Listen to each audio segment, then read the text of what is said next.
Mga kwento ng lagim.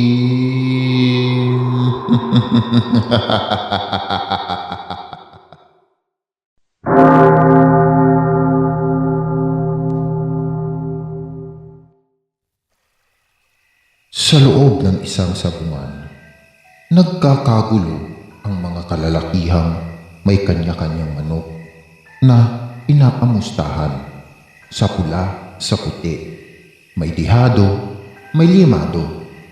Hindi sila magkamayaw sa paghiyaw, ngunit biglang natahimik ang lahat nang pumasok sa sabungan ang isang makisig na binatang may bitbit na pang malakasang hinubad nito sa mata ang suot na shades at isinabit sa suot na damit. Tumabi ang mga kalalakihang dinadaanan. Nagtungo sa unahan na nakasunod pa rin sa kanya ang mga mata ng mga naroon. Tumaas ang isang kamay niya bilang senyas na maaari nang ipagpatuloy ang laban. Siya si Guillermo o mas kilala sa tawag na Gilier. Siya ang itinuturing na hari ng sabungan. Ito ang nag-iisa niyang bisyo at itinuturing na libangan. Mayaman, guwapo, maimpluwensyang tao sa kanilang lugar. Subalit nagtataka ang mga tao kung bakit hindi man lang siya kumuha ng bodyguard kahit isa. Para bang kampanting-kampante siya na walang sino man ang magtatangka sa kanyang buhay. Dahil nga sa kagwapuhan at mayaman, hindi na nakapagtataka kung marami man ang magkagusto kay Gilier. Kahit na anong kasarian gustong mapalapit sa kanya. Subalit isa man sa kanila ay walang nakakuha sa interes ng binata. Hanggang isang araw, sobrang init ng ulo niya dahil napagtatalo siya sa sabong. Kaya mainit ang ulong nagdadrive siya pa uwi. Sa sobrang bilis ng pagtakbo niya ay hindi niya napansin ang dalagang naglalakad sa gilid ng kalsada. Muntik na niya itong nasagasaan. Tatayo sana ang dalaga, ngunit bigla itong bumagsak at nawala ng malay. Nagmamadaling sinakay ito ni Gilier sa kotse. Sa halip na sa ospital ay inuwi niya ito sa bahay. Inihiga sa sopa at hinintay na magkamalay. Napabalikwas ng bango ng dalaga nang mamulutan ng mata ang binatang nakatunghay sa kanya. Sinabihan siya nito na kumalma. Sinabi ng binata ang dahilan kung bakit niya ito dinala roon. Napaiyak ang dalaga nang marinig iyon. Pinigilan siya ni Gilier sa pag-iyak at sinabing magpapakilala muna siya bago niya ipagpatuloy ang pag-iyak. Tumigil naman ang dalaga at sinabi sa mahinang boses ang pangalan niya. Anya, si Sheila, anak ni Mang Carpin na dating sabungero. Nagpakilala rin si Gilier at sinabing isa rin siyang sabungero. Tapos tinanong siya ni Sheila kung bakit dati ang sinabi nito.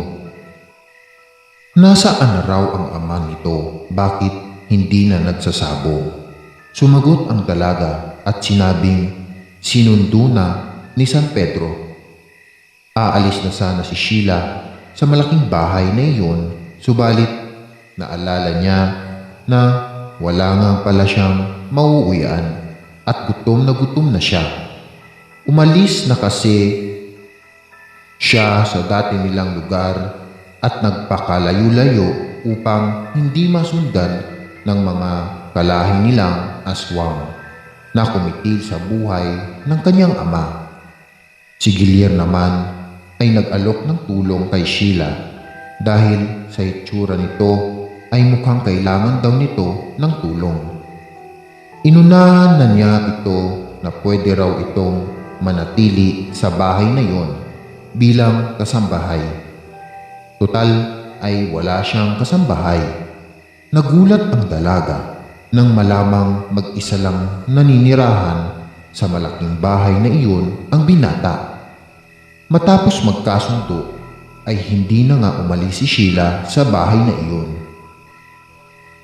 Si Guillier naman lingid sa dalaga. Kaya niya ito pinatira doon ay dahil may naaamoy siya rito. Isang pamilyar na amoy na alam niyang hindi sa isang ordinaryong tao. Hindi rin alam ni Sheila kung ano ang tila nag-uugnay sa kanilang dalawa ni Guillier.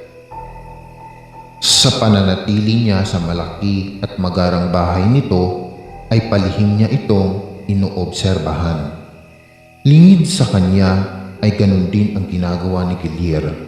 Lihim din siya nitong inoobserbahan.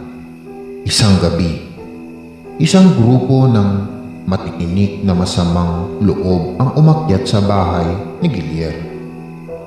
Naramdaman iyon ng dalaga, kaya't agad itong nagmulat ng mata. Naabutan niyang nasa sala na ng bahay ang mga ito.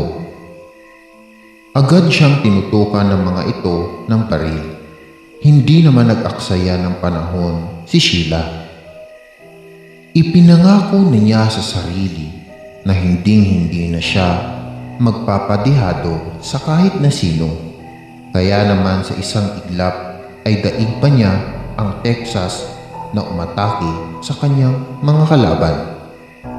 Nagmistulan namang may hinang klase ng manok ang mga masasamang loob na agad natalo sa laban.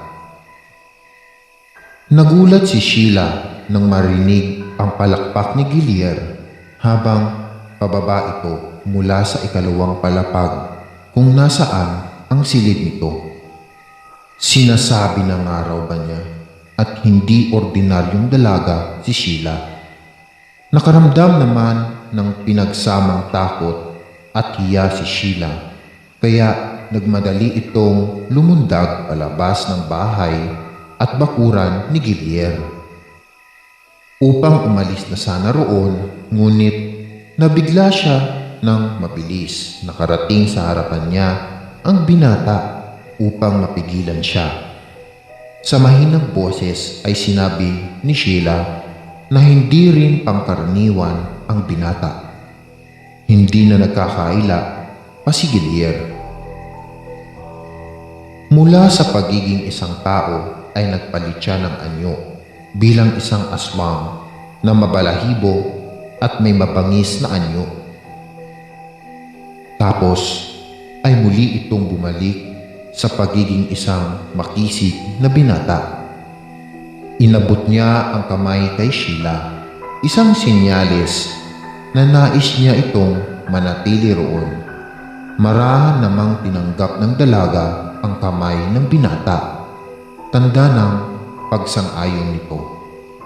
Mula noon ang dalawa ay nagkasundo, naging magkaibigan at napalapit sa isa't isa hanggang sa si Guillier ay magtapat na ng damdamin niya sa dalaga. Noon lamang nakadama si Sheila ng ganoong pakiramdam, kaya malugod niyang tinanggap ang pag-ibig ni Guillier. Sa kabila nun ay nanatili pa rin mainit ang pangalan ni Guillier sa sabungan. Bagay na tinutulan ni Sheila dahil ipinaalala niyon ang kanyang ama na nagtutulot ng lungkot sa puso niya. Naging daan din iyon dati kung bakit nagkaroon ng kaaway ang tatay Cardinia na naglagay sa kanila sa kapahamakan. Mas gusto niyang alalahanin ang ama sa masaya nilang sandali na magkasama. Natatakot din siya na ang labis na pagkahumaling sa sabong ay magdudulot din ng kapahamakan kay Gilier. Ang usaping iyon ay naging madalas na dahilan ng kanilang pagtatalo, lalo pa at unting-unting nauubos ang yaman ni Gilier. Dahil sa sunod-sunod na pagtatalo, naging mainitin ang ulo nito at nangyari na ang kinatatakutan ni Sheila na magkaroon din ito ng mga kaaway dahil sa sabong. Upang magkabati na sila ay mapanatag ang kalooban ni Sheila. Nangako si Gilier na kapag nanalo ang manok niya sa malaking laban sa darating na linggo, ay titigilan na niya ang pagsasabong. Nakaisip naman ng ideya si Sheila. Sa araw ng derby, inihanda ni Sheila ang sarili habang si Gilier ay naghahanda na rin sa malaking event na iyon. Malaki ang tiwala niya sa pangmalakasan niyang manok. Habang hindi pa nagsisimula ang laban, ay hinihintay niya si Sheila dahil nangako itong manunood. Ngunit hanggang sa nagsimula na ang laban, ay hindi niya nakita ni anino nito. Nang sumalang na ang manok niya, ay nakaramdam ng pagkabalisa si Gilier.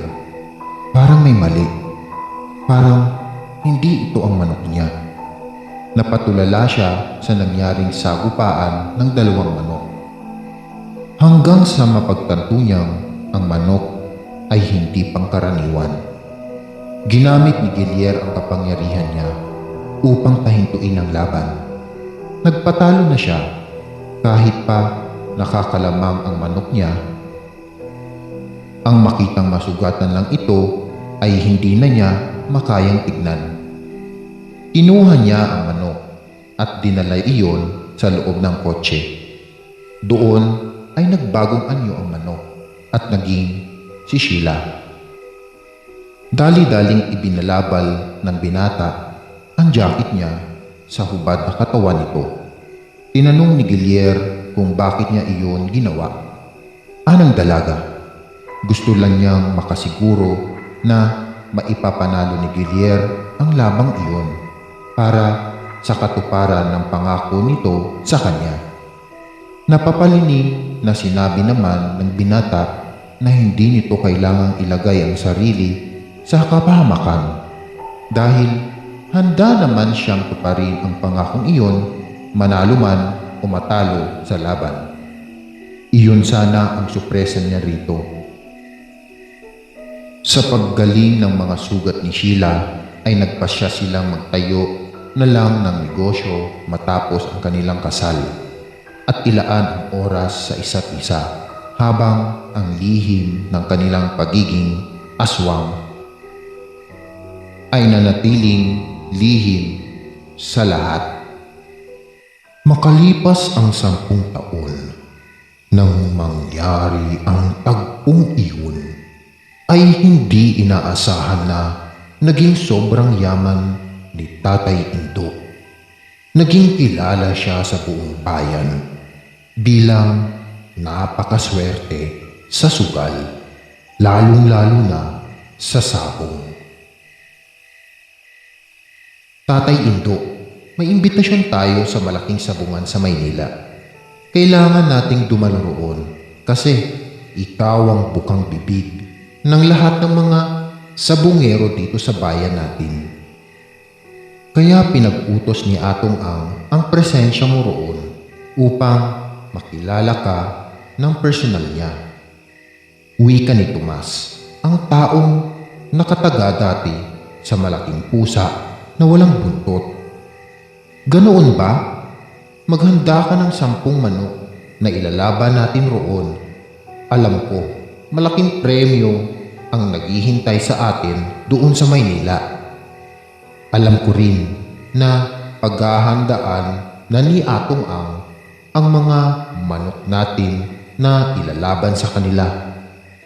Kaya pumili ka ng mga manok na magagaling, lumaban para hindi tayo mapahiya sa kanila. Utos ni Tatay Indo sa kanyang handler na si Tomas. Isasama ba natin si Muhammad Ali, Tatay Indo?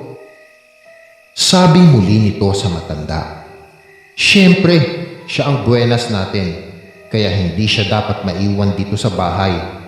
Sagot naman ng matanda habang nakangiti. Ang binansagan kasi niyang Muhammad Ali ay ang kakambal ng aswang na pinanganak sa kagubatan. Ito ang nagdala sa kanya ng swerte, kaya natamo niya ang lahat ng yaman na pinapangarap niya sa buhay. Simula kasi nang binuksan niya ang bulang dugo na kakambal ng aswang, ay isang sisiw ang lumabas roon. Kaya binalot niya iyon ng pulang tela na tila isang sanggol din. Pagkatapos ay nilagay niya iyon sa maliit na kahon. Kaya bago pa siya natagpuan ni Tomas sa kagubatan, ay naitago na niya ang sisiw upang walang makaalam ng kanyang sikreto. Kaya habang nagpapagaling siya ng kanyang pinsala sa paa, ay inaalagaan naman niya ito na parang sarili niyang anak. Hanggang sa lumaki na ito at natutong lumaban na parang isang manok na rin na panlaban sa sabungan. Dahil sa naisubukan ni Tatay Indo kung ano ba talaga ang kakayahan nito, ay sinubukan niya itong ilaban sa sabungan. Doon ay naging tuloy-tuloy ang panalo nito na nagbigay sa kanya ng limpak-limpak na pera. Kahit minsan ay marami itong sugat sa katawan, ngunit agad naman itong gumagaling na pinagtataka niya. Kasi kahit ni minsan ay hindi pa niya ito napatahi sa doktor ng mga manok sa sabungan. Kasi ilang minuto lang ay naglalaho na ang mga sugat nito sa katawan na parang bula. Subalit, hindi niya alam na ang nagsasakripisyo sa mga sugat ng kanyang alagang manok ay ang kanyang kakambal na aswang. 9 na taon na. Paeng na laging ganyan ng anak natin. Saan kaya niya nakukuha ang kanyang mga sugat sa katawan? Tignan mo, may panibagong sugat na naman siya sa kanyang tagiliran. Halos napuno na siya ng peklat sa kanyang buong katawan. Ngunit hindi pa rin natin alam kung ano talaga ang kanyang karamdaman. Umiiyak na wika ni Aling Melissa sa kanyang asawa habang nakayakap siya rito. Alam mo ba, napapansin ko sa mga sugat ng ating anak sa katawan ay tila sugat na galing sa matalim na bagay, tulad ng labaha o di kaya blade. Kasi ang mga sugat nito sa katawan ay pulido. Ang pagkakahiwa na walang bahid na gasgas ng kutsilyo. Sagot naman ni Paeng sa kanyang asawa.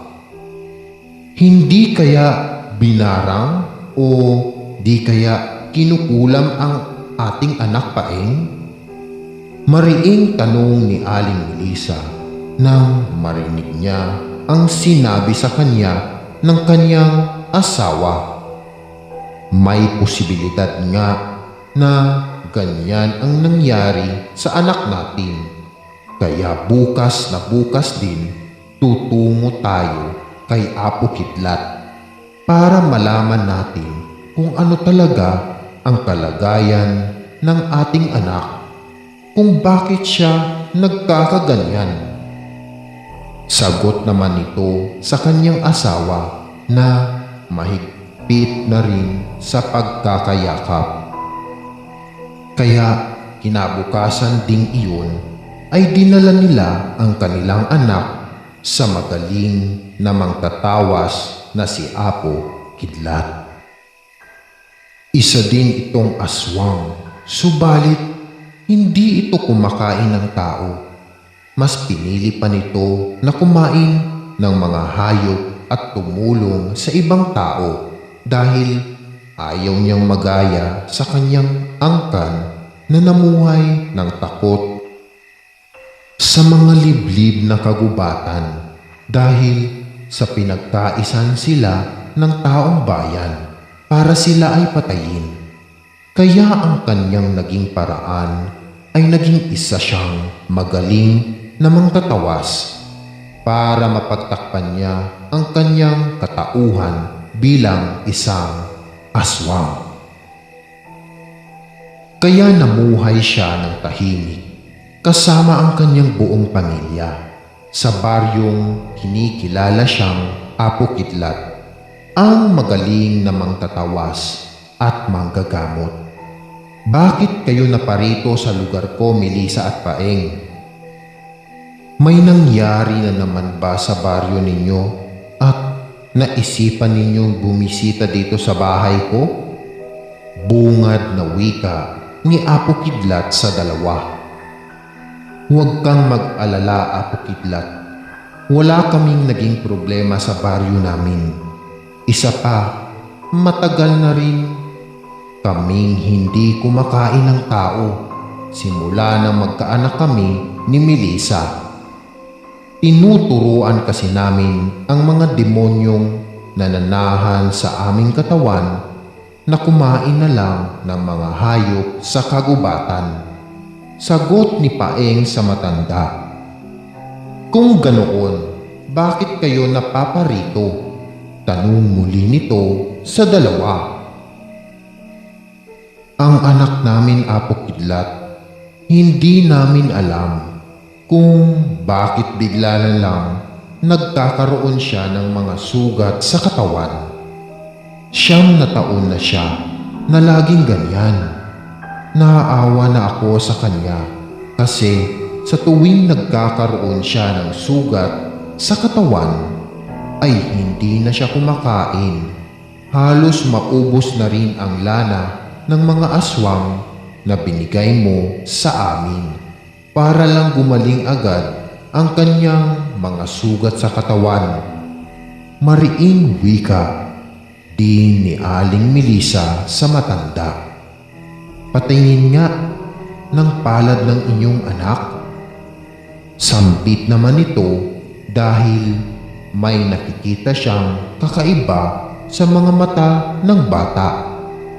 Ano po ang nababasa ninyo sa kanyang palad? Wika muli ni Aling Melissa. Maghanda ka na, Paeng, kasi ikaw lang ang makakatulong sa inyong anak ngayon. 5 araw simula ngayon ay papanaw na ang inyong anak kapag hindi mo siya natulungan. Hali kayo sa loob ng bahay at aalamin natin sa tawas kung ano ang gagawin mo para matulungan mo ang anak mo na hindi matuloy ang kanyang maagang pagpanaw. Nakakapangilabot na hula ng matanda sa palad ng bata.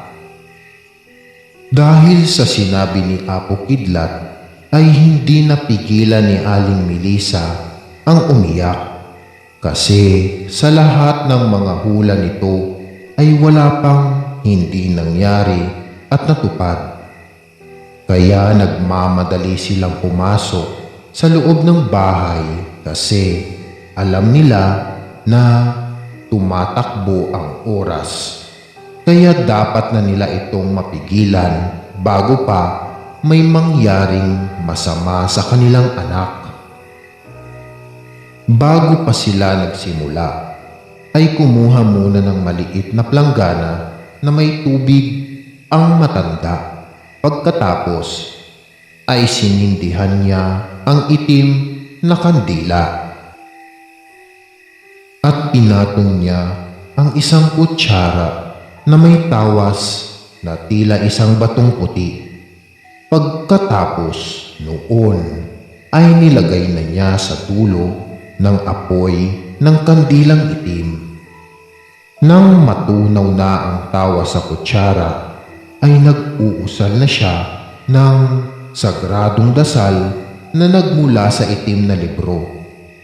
Pagkatapos ay tinapon niya iyon sa plangganang may tubig at muling nag-usal ng sagradong dasal habang dahan-dahan niyang inaangat ang tawas na bumubuo ng kakaibang hugis.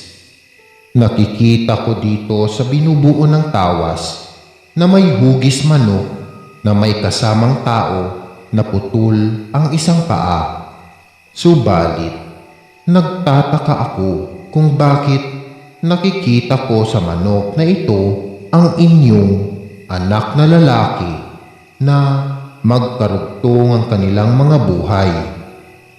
Hindi kaya kakambal ito ng anak na hindi ninyo napansin na may kakambal pala siyang manok nang siya ay isinilang?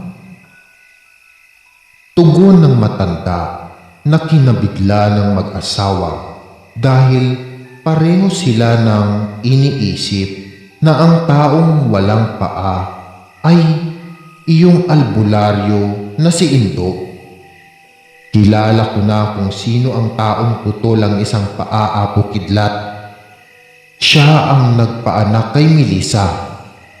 Ako rin ang naging dahilan kung bakit nawalan siya ng isang paa.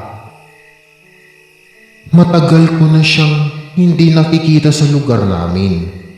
Kung totoo man na siya ang dahilan kung bakit nagkakaganyan ang anak namin, saan ko siya matatagpuan? Sabat ni Paing nang malaman niya na si Indu talaga ang hinahanap nila kung bakit nagkakaganon ang kanilang anak. Malayo na siya dito sa lugar natin. Sa ngayon ay nakasakay na siya sa lumilipad na bagay katulad ng isang eroplano.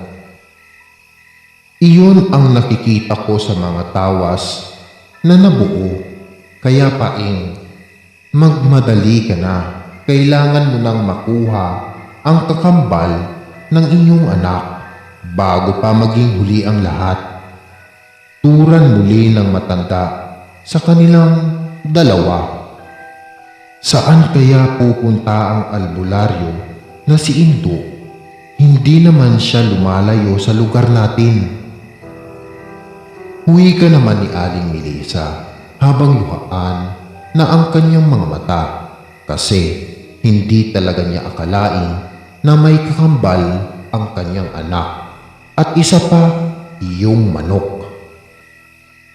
Kung ang tinutukoy po ninyo ay si Tatay Indo, ang putol ang isang paa na sa bungero, ay lumipad na po sila patungo sa Maynila.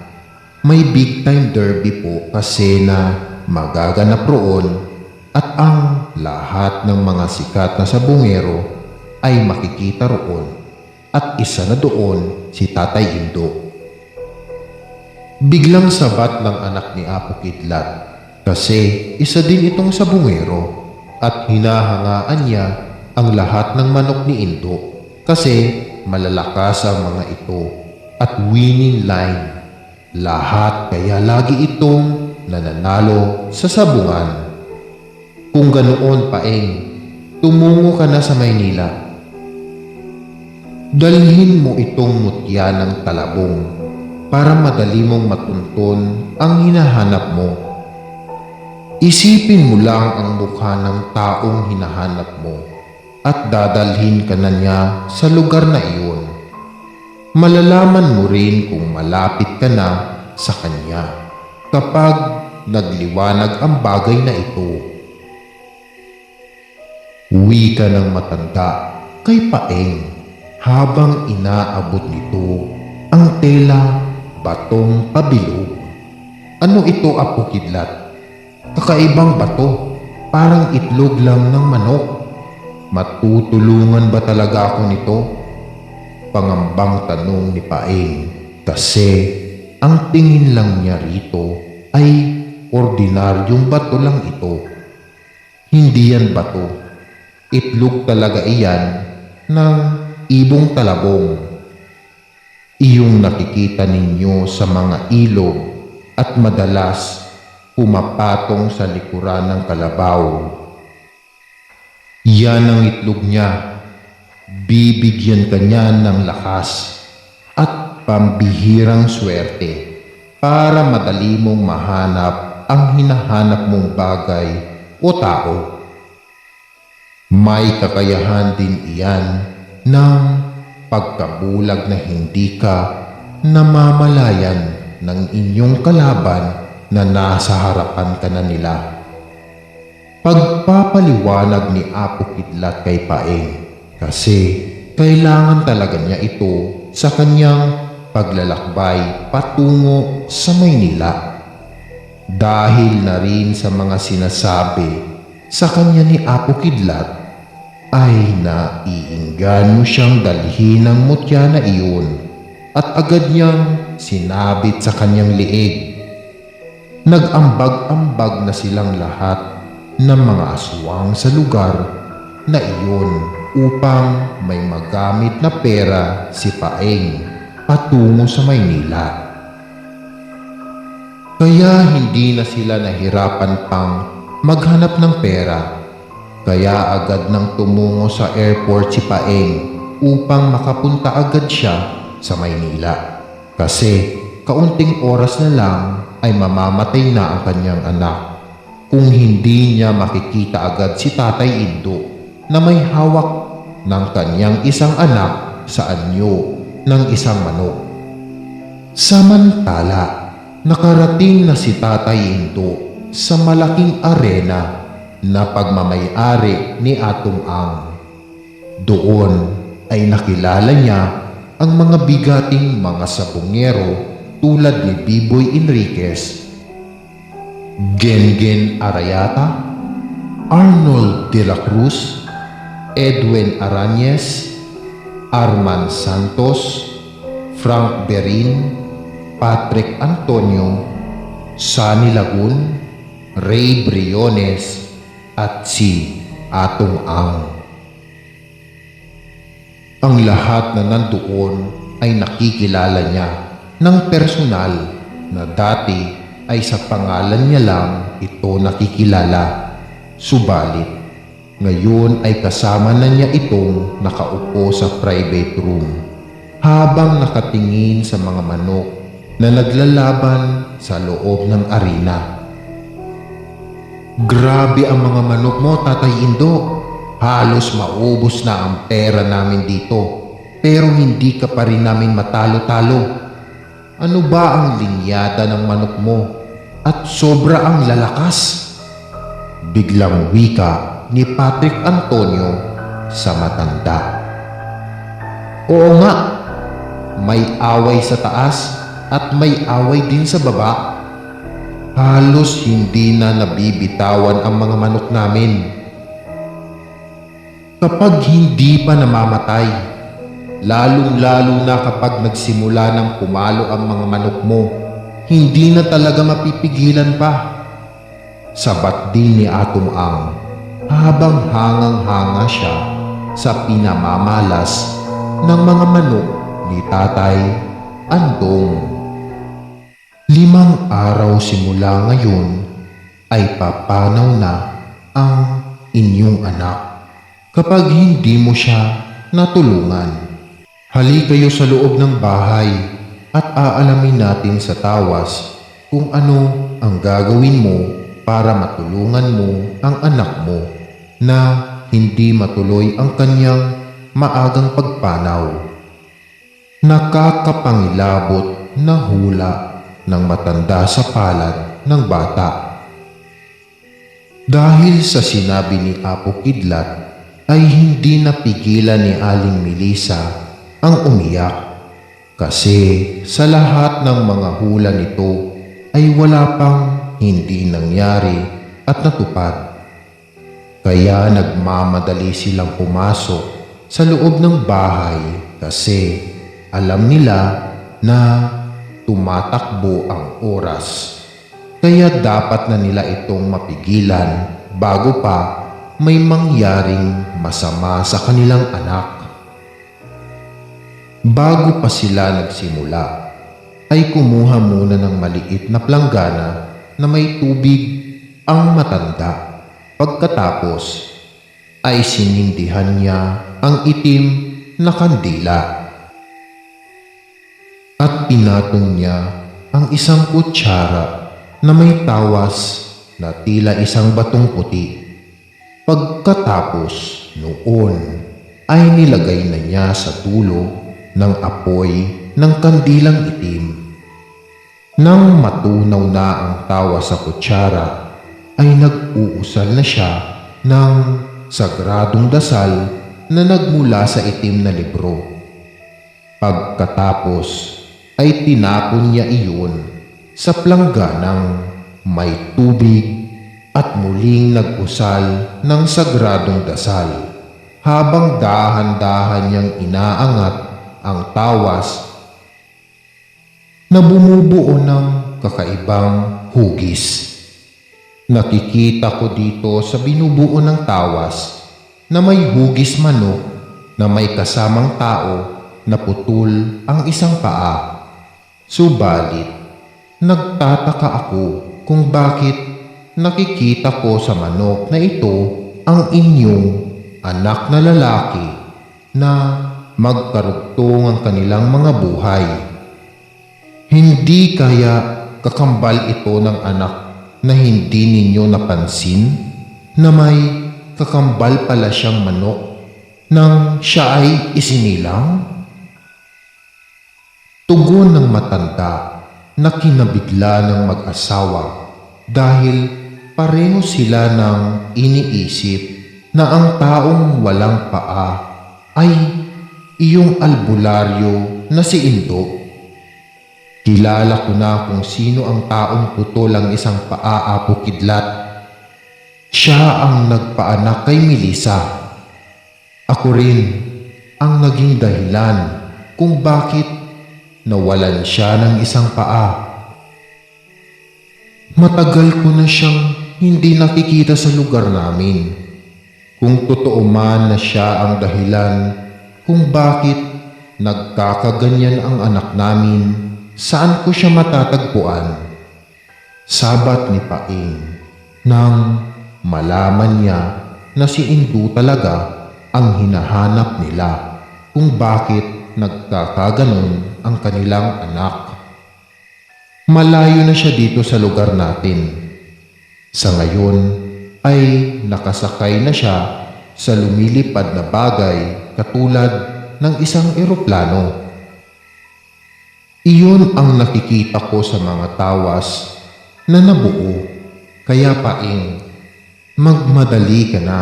Kailangan mo nang makuha ang kakambal ng inyong anak bago pa maging huli ang lahat. Turan muli ng matanda sa kanilang dalawa. Saan kaya pupunta ang albularyo na si Indo? Hindi naman siya lumalayo sa lugar natin. Huwi ka naman ni Aling Melissa habang luhaan na ang kanyang mga mata kasi hindi talaga niya akalain na may kakambal ang kanyang anak at isa pa iyong manok. Kung ang tinutukoy po ninyo ay si Tatay Indo, ang putol ang isang paa na sa bungero, ay lumipad na po sila patungo sa Maynila. May big time derby po kasi na magaganap roon at ang lahat ng mga sikat na sabungero ay makikita roon at isa na doon si Tatay Indo. Biglang sabat ng anak ni Apo Kidlat kasi isa din itong sabungero at hinahangaan niya ang lahat ng manok ni Indo kasi malalakas ang mga ito at winning line. Lahat kaya lagi itong nananalo sa sabungan. Kung ganoon Paeng, tumungo ka na sa Maynila. Dalhin mo itong mutya ng talabong para madali mong matunton ang hinahanap mo. Isipin mo lang ang mukha ng taong hinahanap mo at dadalhin ka na niya sa lugar na iyon. Malalaman mo rin kung malapit ka na sa kanya kapag nagliwanag ang bagay na ito. Wika ng matanda kay Paeng habang inaabot nito ang tela batong pabilog. Ano ito, Apo Kidlat? Kakaibang bato, parang itlog lang ng manok. Matutulungan ba talaga ako nito? Pangambang tanong ni Paeng kasi ang tingin lang niya rito ay ordinaryong bato lang ito. Hindi yan bato. Itlog talaga iyan ng ibong talabong. Iyong nakikita ninyo sa mga ilog at madalas pumapatong sa likuran ng kalabaw. Yan ang itlog niya. Bibigyan ka niya ng lakas at pambihirang swerte para madali mong mahanap ang hinahanap mong bagay o tao. May kakayahan din iyan ng pagkabulag na hindi ka namamalayan ng inyong kalaban na nasa harapan ka na nila. Pagpapaliwanag ni Apo Kidlat kay Paeng kasi kailangan talaga niya ito sa kanyang paglalakbay patungo sa Maynila. Dahil na rin sa mga sinasabi sa kanya ni Apo Kidlat ay naiinganyo siyang dalhin ng mutya na iyon at agad niyang sinabit sa kanyang liig. Nag-ambag-ambag na silang lahat ng mga aswang sa lugar na iyon upang may magamit na pera si Paeng patungo sa Maynila. Kaya hindi na sila nahirapan pang maghanap ng pera. Kaya agad nang tumungo sa airport si Paeng upang makapunta agad siya sa Maynila. Kasi kaunting oras na lang ay mamamatay na ang kanyang anak kung hindi niya makikita agad si Tatay Indo na may hawak ng kanyang isang anak sa anyo ng isang manok. Samantala, nakarating na si Tatay Indo sa malaking arena na pagmamay-ari ni Atong Ang. Doon ay nakilala niya ang mga bigating mga sabongero tulad ni Biboy Enriquez, Gengen Arayata, Arnold de la Cruz, Edwin Arañez, Arman Santos, Frank Berin, Patrick Antonio, Sunny Lagun, Ray Briones, at si Atong Ang. Ang lahat na nandoon ay nakikilala niya ng personal na dati ay sa pangalan niya lang ito nakikilala. Subalit, ngayon ay kasama na niya itong nakaupo sa private room habang nakatingin sa mga manok na naglalaban sa loob ng arena. Grabe ang mga manok mo, Tatay Indo. Halos maubos na ang pera namin dito. Pero hindi ka pa rin namin matalo-talo. Ano ba ang linyada ng manok mo? At sobra ang lalakas. Biglang wika ni Patrick Antonio sa matanda. Oo nga, may away sa taas at may away din sa baba. Halos hindi na nabibitawan ang mga manok namin. Kapag hindi pa namamatay, lalong-lalo na kapag nagsimula ng pumalo ang mga manok mo, hindi na talaga mapipigilan pa. Sabat din ni Atong Ang habang hangang-hanga siya sa pinamamalas ng mga manok ni Tatay Andong.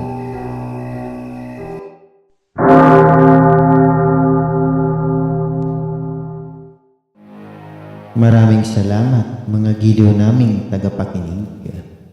Huwag po nating kalimutan mag-subscribe at mag-like ng ating channel para sa mga kwento ng lagi.